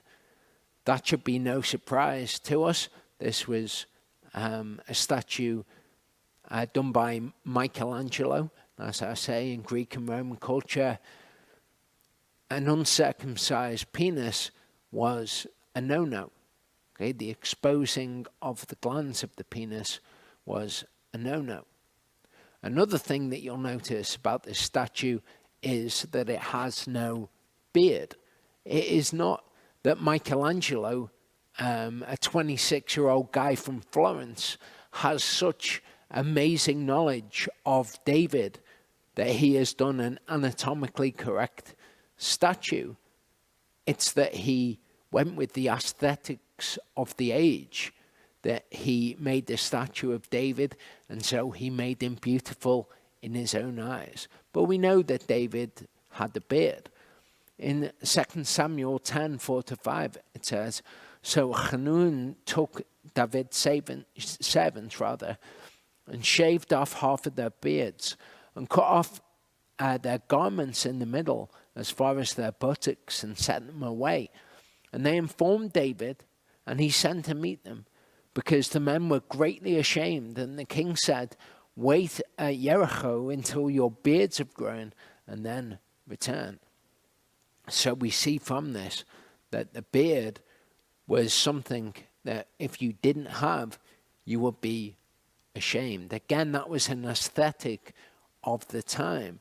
But to say that Michelangelo made an anatomically correct statue of David without a beard is just patently incorrect. As I say, his penis is uncircumcised. It's not circumcised with only the tip removed. So if you hear that argument, now you know the truth. As we saw before, when 8 days were completed for him, Yeshua, to be circumcised, his name was called Yeshua. Okay, so Yeshua was circumcised. We know this as a historical fact, but to show you that the art of the time did not reflect the truth in Scripture, but rather the popular aesthetic. Here we have some images of Yeshua when he is clearly older than 8 days old, and you can see that he is not circumcised. So this is an artistic preference, artistic license, if you like, nothing to do with the truth of the Scriptures. If we go to epispasm, which was, we saw before, the cutting of the skin on the shaft of the penis and the pulling forward of it so that it formed a new foreskin. It says a simple surgical procedure called infibulation was another option for a defectively short foreskin. A surgeon would pierce the foreskin to receive a light wooden pin called the fibula. With the fibula inserted, the foreskin was held neatly closed. Infibulation was supposed to improve the voice and health of adolescent boys. But Celsus, the author of a medical text from the 1st century CE, doubts the therapeutic value of infibulation for this purpose. Infibulation could also be used by those who have been circumcised. Some circumcised Jews concealed their circumcision by drawing the skin around the penis forward and securing it with a fibula or with twine. Martial, the Roman poet, ridiculed an infibulated Jewish slave and derided another Jew whose fibula fell out at the bath. So again, in the baths, in the gymnasiums, Jews sought to cover up their circumcision because it was a social faux pas to be circumcised. More than that, in fact, it would make one the object of scorn and ridicule. That is why Michelangelo depicts David with an uncircumcised penis. Here we see the Hebrew and the Greek word for being uncircumcised or for foreskin. Here we see foreskin and uncircumcised here. Acrobustia, having the foreskin or uncircumcised. So to remove the foreskin is literally what it is to be circumcised. The removal of the tip is something that we see later on, and it's because of the wisdom of the world. It's not something that we should be pursuing. So it's unquestionable that an incision round the circumference, a circumcision, that removes the foreskin is what is required. In Joshua 5, 2-3, we see, at that time Yehovah said to Yahushua, make knives of flint for yourself and circumcise the sons of Israel again the second time. This is something that you will hear people who say it's just the tip pointing to. You'll hear them say, see, you could be circumcised twice. But that's not true. As we saw before, the children of Israel were to be circumcised for Passover. And an uncircumcised foreigner couldn't eat the Passover meal. Here, for them to be circumcised a second time just means that the whole people group were circumcised. So Yahushua made knives of flint for himself and circumcised the sons of Israel at the hill of foreskins. So in order to make a hill of foreskins, can you imagine that being just the tip of the foreskin? Forgetting the fact that it's a hill of foreskins, not a hill of tips. These arguments don't make any sense. All of the children of Israel were circumcised here. It was the second time that it happened, and their foreskin was removed. We look at the Greek word for circumcision. It is peritemno, means to cut around, i.e. to circumcise. Just like circumcision is an incision around the circumference, peritemno refers to cutting around the perimeter, if you like. If you understand what a foreskin is, then you know what is being asked of you. To think it is the tip of the foreskin is to misunderstand what is being commanded. Zipporah took a sharp stone. What did she do? She cut off the foreskin. It's simple. Again, all you need to really understand in this is what a foreskin is. If it said she cut off the tip of the foreskin, that would be different. So he let him go. Then she said, you are a bridegroom of blood because of the circumcision. The word there being mulah, because of the cutting. 1 Samuel 18:25-27 says, and Shaul said, say to David, the king has no delight in any payment or the bride, but 100 foreskins of the Philistines, to take vengeance on the king's enemies. But Shaul intended to have David fall by the hand of the Philistines. And his servants declared these words to David, and it pleased David well to become the king's son-in-law, and the days had not expired. And David arose and went, he and his men, and smote 200 men of the Philistines, and David brought their foreskins. Okay, so what did he bring? Did he come with a handful of little tips? No, he brought their foreskins. Again, all you need to know is what a foreskin is in order to understand what is asked of you. Genesis 34:22-25 says, only on this condition would the men agree to dwell with us, to be one people. If every male among us is cut as they are cut, their herds and their possessions and all their beasts, should they not be ours? Only let us agree with them and let them dwell with us. And all who went out of the gate of his city listened to Hamor and Shechem his son. Every male was circumcised or cut, all who went out the gate of his city. And it came to be on the third day, when they were in pain, the two of the sons of Yaakov, Shimon and Levi, Dinah's brothers, each took his sword and came boldly upon the city and killed all the males. If you've ever had a nasty cut, then you can imagine what it would be like to have the tip of your foreskin removed. Ask yourself, would that prevent you from defending yourself if only two men were to come in and kill everyone in your camp?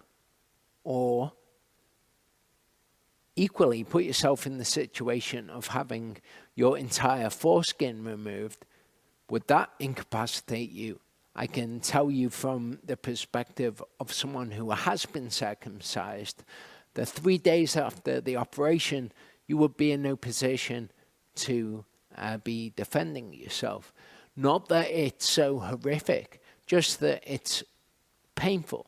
It's painful to move around. You certainly wouldn't be having a sword fight with somebody. But if you're now in the position of recognizing that you need to be circumcised, don't worry that it's going to be so painful. If you have had a bad bruise, let's say, something that's painful if you were to prod it, then you can understand the sort of pain that you're talking about. It's not the same situation that they were in when they would need flint knives to cut off the foreskin without anesthetic. It's a very different case today. So don't be fearful. Don't be fearful of all these lies that are put out there by people like the people in San Francisco that Jewish man acceded to what they were talking about. It will not be a problem for you. If you draw close to Yehovah in such a way, he will draw close to you.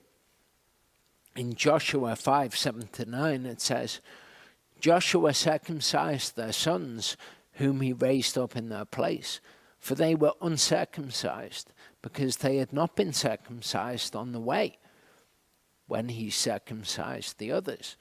And it came to be, when they had completed circumcising all the nation, that they stayed in their places in the camp till they were healed.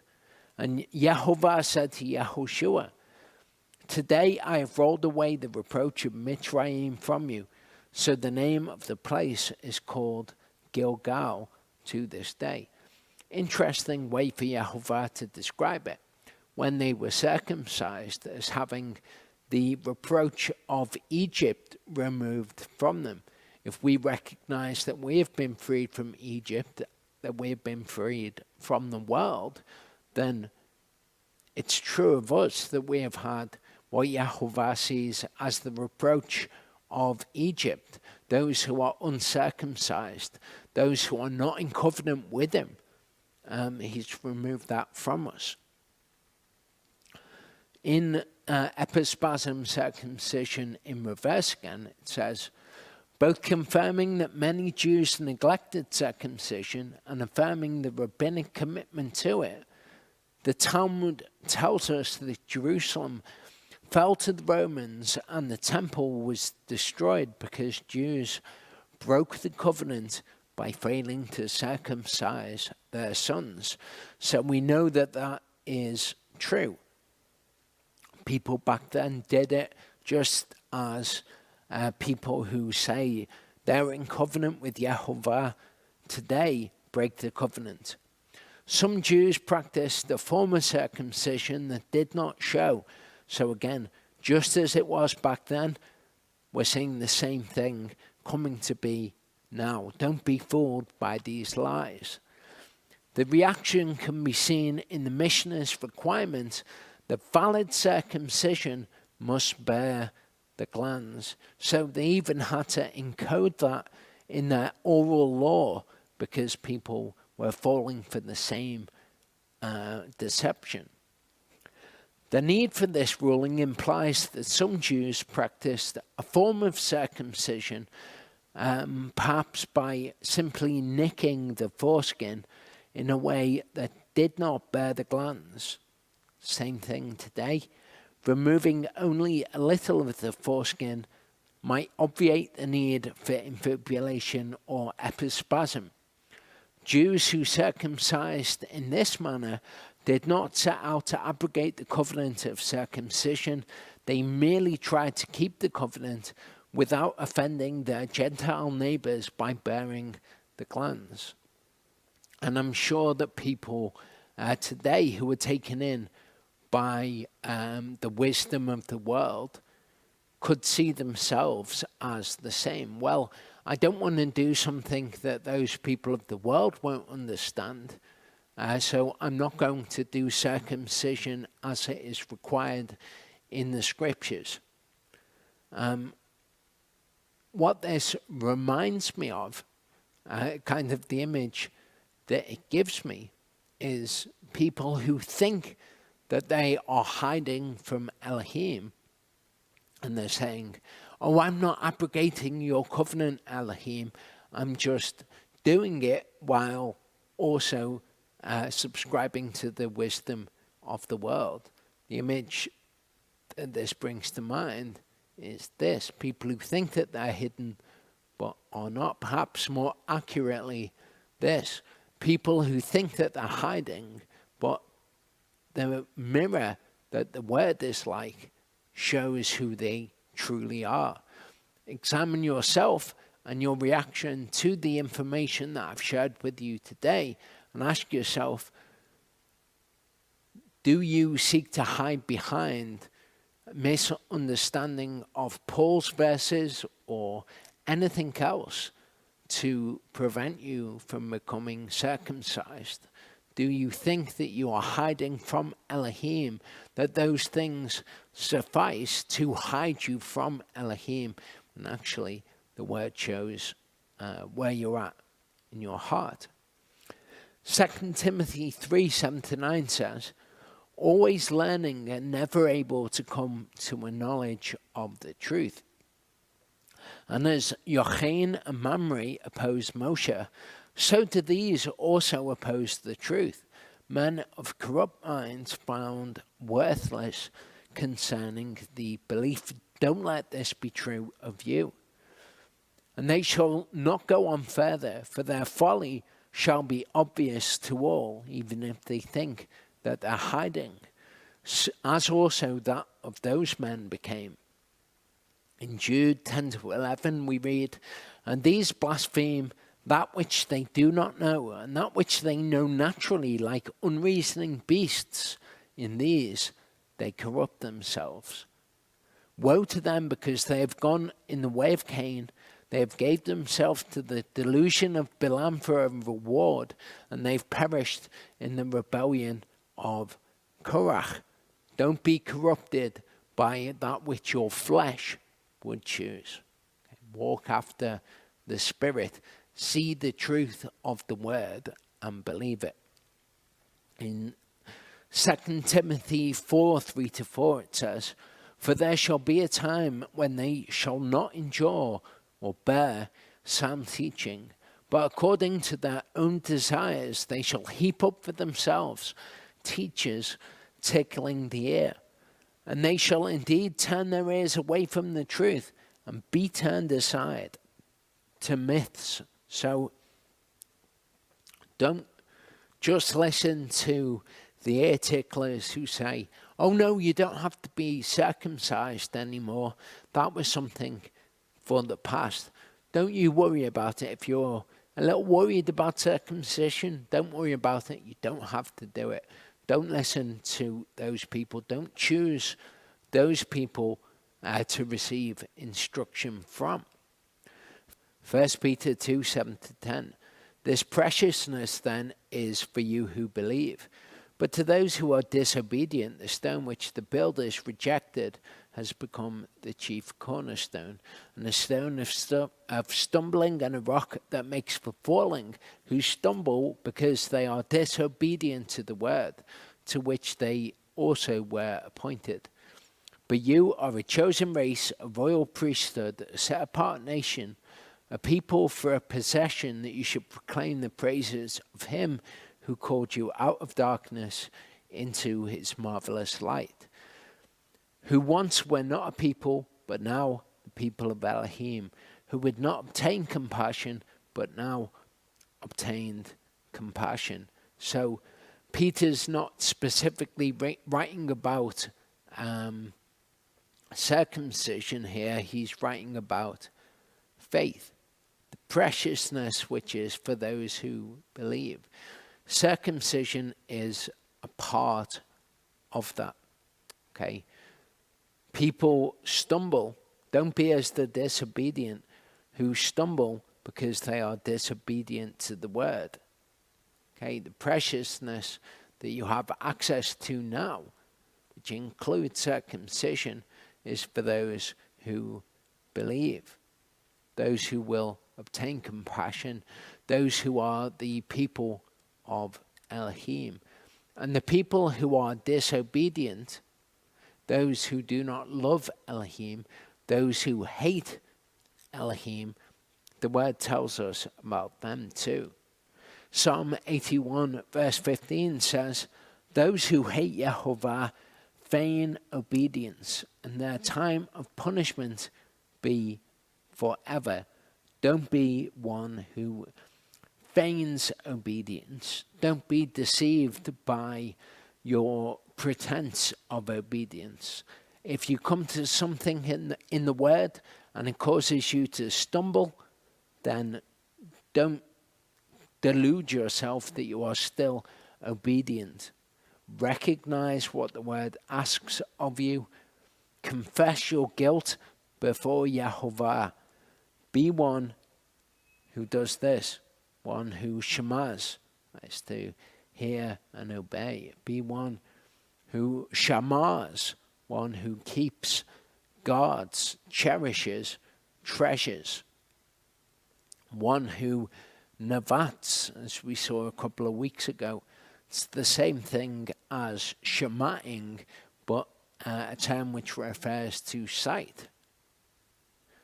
Be one who yiraz, that is to fear Yehovah. Be one who kavads, that is to give weight to. Kavads, the word of Elohim. Don't be one who bazaz, the word, that is to lightly esteem, to count the word as light instead of weighty. Do not be one who halals the word, that is to profane the word. Do not be one who is ma'al, one who ma'als, that is to be unfaithful, as we saw a couple of weeks ago. Don't be one who lo nasaz, the word, does not accept or pay heed to the word. Be like Abraham. You shall circumcise the flesh of your foreskin, and it shall become a sign of the covenant between me and you. We'll come back in the third part. Okay, so in this part, as I said at the beginning, we're going to see just how short a Torah portion this actually is. I'm going to cover the rest of the text of the Torah portion, but it pretty much only comprises of a census, issues to do with the daughter of Zelophehad and Yehoshua being made leader. That's why I focused on the idea that we have at the beginning, that an everlasting covenant was made with Pinchas because of his zeal. And we have the opportunity to enter into the everlasting covenant made with Abraham if we are similarly zealous.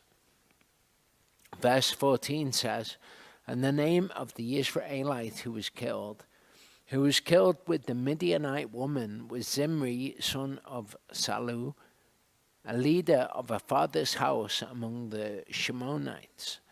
And the name of the Midianite woman who was killed was Cosbi, daughter of Sur. He was the head of the people of her father's house in Midian. And Yehovah spoke to Moshe, saying, Distress the Midianites, and you shall smite them. For they distressed you with their tricks, with which they deceived you, in the matter of Peor, in the matter of Cosbi, the daughter of a leader of Midian, their sister, who was killed in the day of the plague because of Peor. And that is something that Charlie will look at next week in Bahar and Bachukte. In Numbers 26:1, it says, "And it came to be after the plague that Yehovah spoke to Moshe and Eleazar, son of Aharon the priest, saying, Take a census of all the congregation of Israel from 20 years old and above." So this is just like the census that was taken before we had this plague. And an interesting thing to do that you might wish to do in your own time is to look at the numbers in the tribes before and compare them with the numbers that we're going to look at here. By their fathers' houses, everyone going out to the army in Israel. We see that the people who die in the plagues are the people who were guilty. So if you compare the numbers, you can see which tribes were the worst offenders. So Moshe and Eleazar the priest spoke with them in the desert plains of Moab by the ordain of Jericho, saying, Take a census of the people from 20 years old and above, as Jehovah commanded Moshe, and the children of Israel who came out of the land of Mitzrayim. And I'm going to summarize this information for you here. The sons of Reuven, of Hanoch, of the family of the Hanochi, of Palu, the family of the Palui, of Chetron, the family of the Chetroni, of Carmi, the family of the Carmi, 43,730.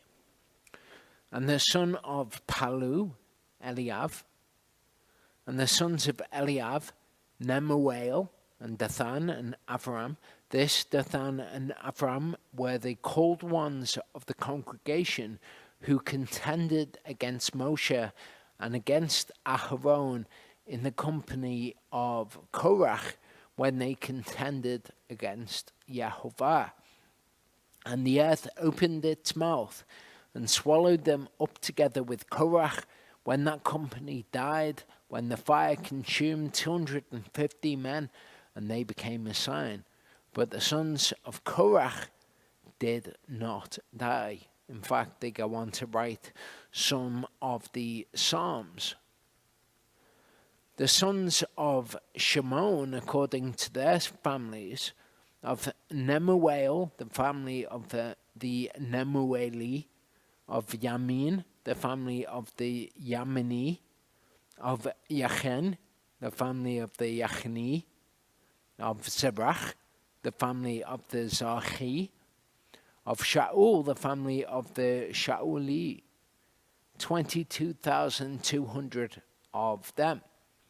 The sons of Gad, according to their families, or their mishpacha, or their mishpachot, being the plural, of Zephon, the family of the Zephani, of Chagi, the family of the Chagi, of Shuni, the family of the Shuni, of Osni, the family of the Osni, of Avi, the family of the Avi, of Arad, the family of the Aradi.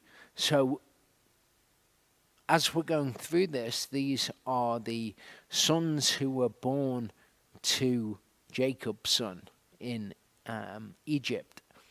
Of Areli, the family of the Areli, there were 40,500 in the tribe of Gad.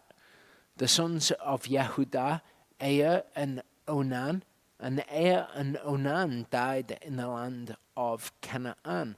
You can read about that in Genesis 38. The sons of Yehudah, according to their families, of Shelah, the family of the Shelani, of Peretz, the family of the Parzi, of Zerach, the family of the Zarchi, the sons of Peretz, of Chetzron, the family of the Chetzroni, of Hamul, the family of the Hamuli, and there were 76,500 of the sons of Yehudah and their families. The sons of Yisachar, according to their families, of Tola, the family of the Tolai, of Puvah, the family of the Puni, of Yashuv, the family of the Yashuvi, of Shimron, the family of the Shimroni, 64,300 in the tribe of Issachar. The sons of Zebulun, according to their families, of Sered, the family of the Sardi, of Elon, the family of the Eloni, of Yachlael, the family of the Yachlaeli, 60,500 in Zebulun. The sons of Yosef, according to their families, by Manasseh and Ephraim, the two sons of Yosef.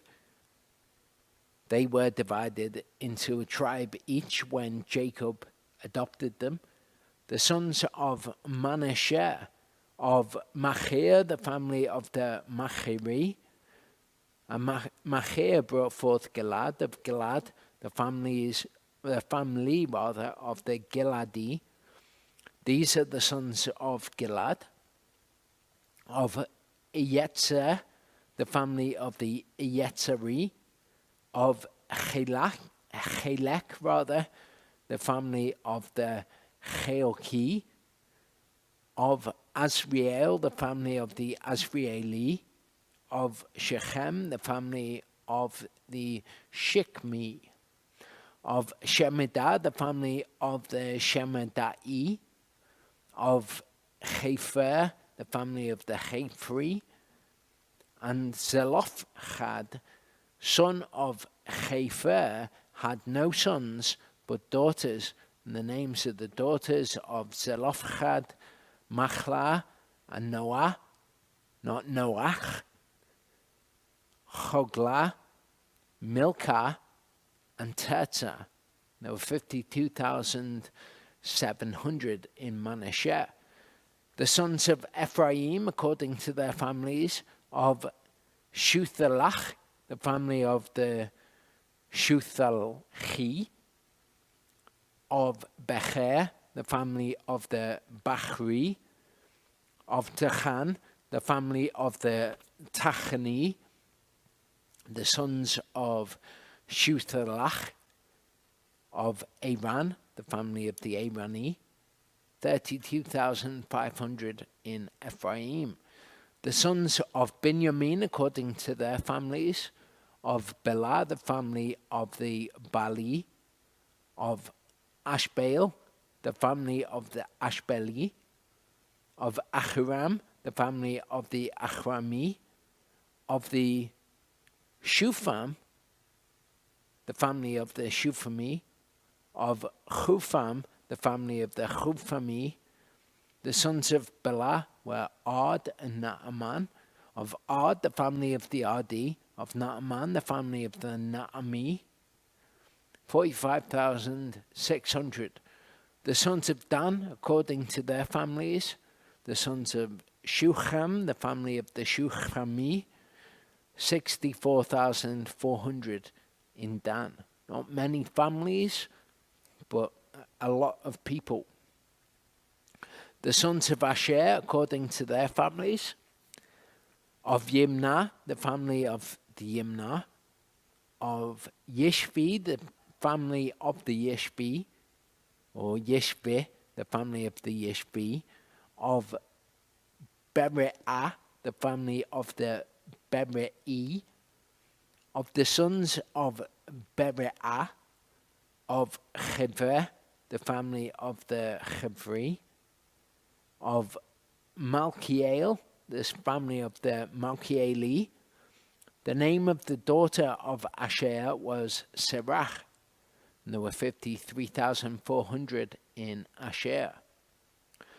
These are the registered ones of the children of Israel, 1,730. And Yehovah spoke to Moshe, saying, the land is to be divided to these as an inheritance according to the number of names. To the large one you give a larger inheritance, and to the small one you give a smaller inheritance. Each shall be given its inheritance according to their registered ones, so the ones who were counted in the census. But the land is divided by lot. They inherit according to the names of the tribes of their fathers. And if you want to pause the video, that is the division of the land, which we see in Joshua's time. And these are the registered ones of the Levi, according to their families, of Gershon, the family of the Gershoni, of Kehath, the family of the Kohathi, of Merari, the family of the Merari. These are the families of the Levi, the families of Livni, the family of the Hebroni, the family of Machli, the family of the Mushi, the family of the Korhi, and Kehath brought forth Amram, who was the father of Moses, Aaron, and Miriam. And the name of Amram's wife was Jochebed, the daughter of Levi, who was born to Levi in Mitzrayim. And to Amram she bore Aharon and Moshe and their sister Miriam. And to Aharon were born Nadav and Abihu, Eleazar and Ithamar. And Nadav and Abihu died when they brought strange fire before Yehovah. And their registered ones were 23,000, every male from a chodesh old and above, for they were not registered among the other children of Israel, because there was no inheritance given to them among the children of Israel. These are the ones registered by Moshe and Eleazar the priest, who registered the sons of Israel in the desert plains of Moab by the Yarden of Jericho. But among these there was not a man of those registered by Moshe and Aharon the priest, when they registered the sons of Israel in the wilderness of Sinai. For Yehovah had said of them, they shall certainly die in the wilderness, and not a man was left of them, except Caleb, son of Yefunah, and Yehoshua, son of Nun. So among them there was nobody of the first generation who were 20 years old and above. Now we see the daughters of Zelophehad, and we'll see what their issue is. Then came the daughters of Zelophehad, son of Chepher, son of Gilad, son of Machir, son of Manasseh, from the families of Manasseh, son of Yosef. And these were the names of his daughters, Machlah, Noah, and Hoglah, and Milcah, and Tirzah. And they stood before Moshe and before Eleazar the priest, and before the leaders and all the congregation by the door of the tent of meeting, saying, Our father died in the wilderness, yet he was not in the company of those who met together against Yehovah in company with Korach, but he died in his own sin, and they had no sons. Why should the name of our father be removed from among his family, because he had no son? Give us a possession among the brothers of our father. Moshe then brought their case before Yehovah. So, as I said, it was the paternal line which was important. So the males, these daughters come and say, look, we are all sisters. Our father gave us no brother. Why is it that his name should be forgotten, that he shouldn't receive an inheritance? And Moshe takes that to Yehovah to see what he says. And Yehovah spoke to Moshe, saying, the daughters of Zelophehad speak what is right. You should certainly give them a possession of inheritance among their father's brothers, and cause the inheritance of their father to pass to them. And speak to the children of Israel, saying, when a man dies and has no son, then you shall cause his inheritance to pass to his daughter. And if he has no daughter, then you shall give his inheritance to his brothers. And if he has no brothers, then you shall give his inheritance to his father's brothers. And if his father has no brothers, then you shall give his inheritance to the nearest relative in his family, who would have been the daughters of Zelophehad, and he shall possess it. And it shall be to the children of Israel for a law of mishpat, as Yehovah commanded Moshe. And Yehovah said to Moshe, go up into this Mount Avarim, and see the land which I have given to the children of Israel.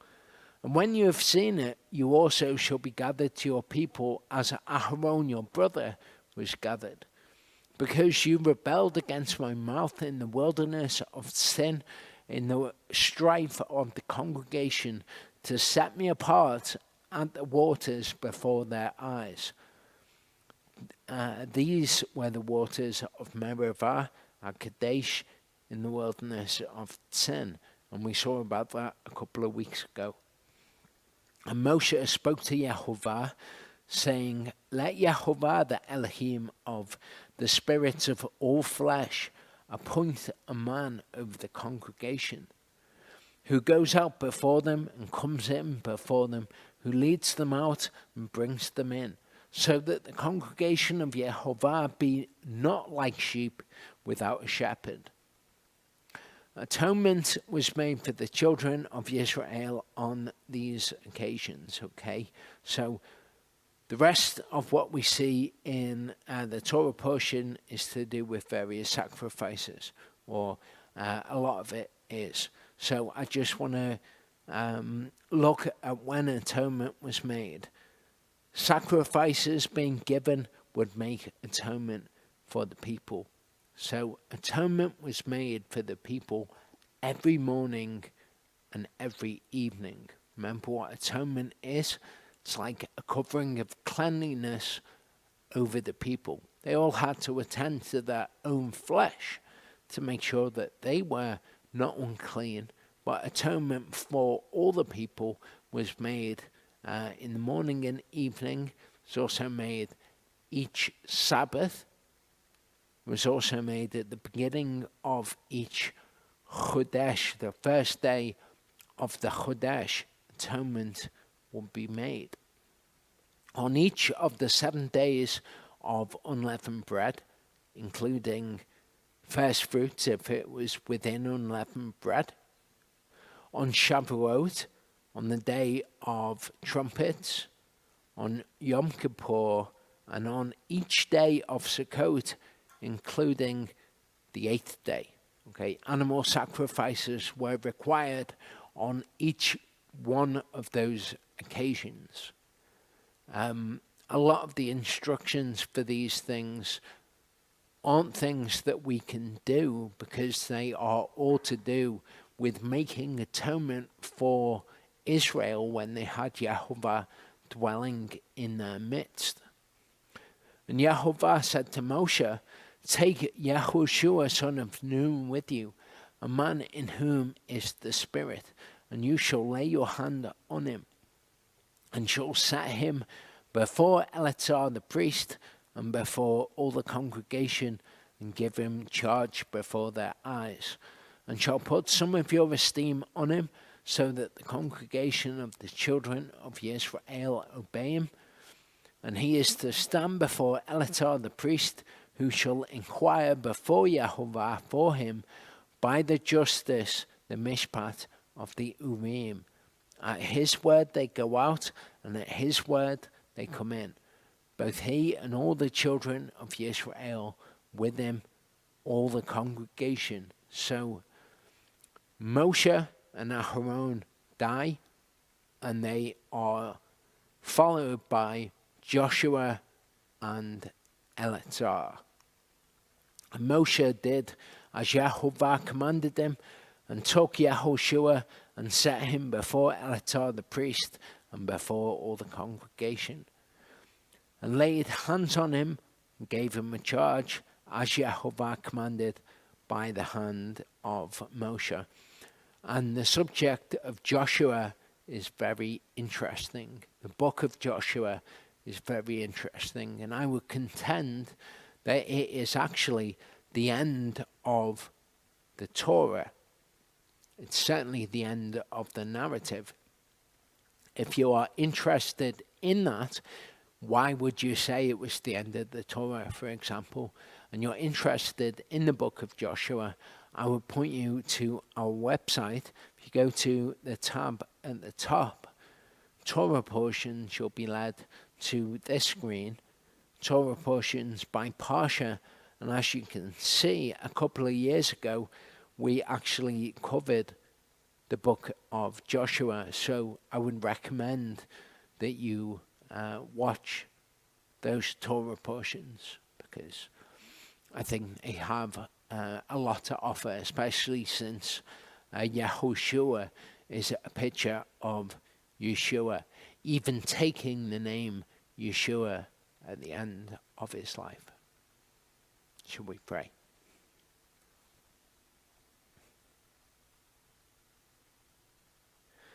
Father, I thank you for the sign of the covenant, that we can actually take a sign in our flesh that shows that we are yours. Thank you that you've allowed us to circumcise our hearts in accordance with your word, that you allow us to come back to you when we have strayed from the good way. Thank you for your word. Thank you that we get to study it. Thank you that we went through the book of Joshua and learned what we did from that.